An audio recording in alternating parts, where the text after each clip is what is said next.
Okay, adolescence ఉంటే ఎంత మనము జాగ్రత్తగా ఒక ఫోకస్డ్ గా వాళ్ళని హ్యాండిల్ చేయాలి, ఎంత కష్టం అది, సాధక బాధకాలు ఏంటి, ఇప్పుడున్న అడాలసెన్స్ పరిస్థితి ఏంటి అనేది మనం చాలా ఇంపార్టెంట్ అర్థం చేసుకోవాలి. జనరేషన్ చాలా మారుతుందండి, వేగంగా మారుతుంది. మనం అది అర్థం చేసుకోవాలి.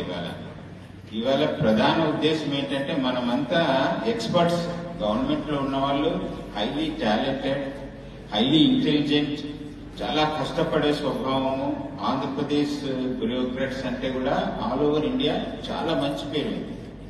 కాకపోతే కొన్ని సబ్జెక్ట్స్ లో మనం అనుకున్న దానికంటే కూడా వేగంగా మార్పులు వస్తున్నాయి మన చుట్టూ.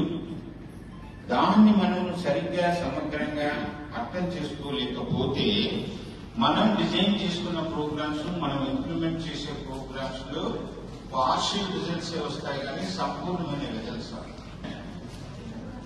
మనము ఇవాళ కొంచెం ప్రయత్నం చేస్తున్నాం. ఆ అండర్స్టాండింగ్ తో నూతన పద్ధతులతో మనం పిల్లల దగ్గరికి ఎలా వెళ్ళాలి అనేది ఈవేళ అడాలసెన్స్ గత 20 ఏళ్ల క్రితం, గత 15 ఏళ్ల క్రితం, గత 10 ఏళ్ల క్రితం ఉన్న పరిస్థితి కాదు ఇవాళ అడాలసెన్స్ పరిస్థితి. నిజం చెప్పాలంటే చాలా మార్పైంది గ్రౌండ్ లెవెల్ రియాలిటీస్ అన్ని కూడా. ఓకే, సో ఆ నేపథ్యంలో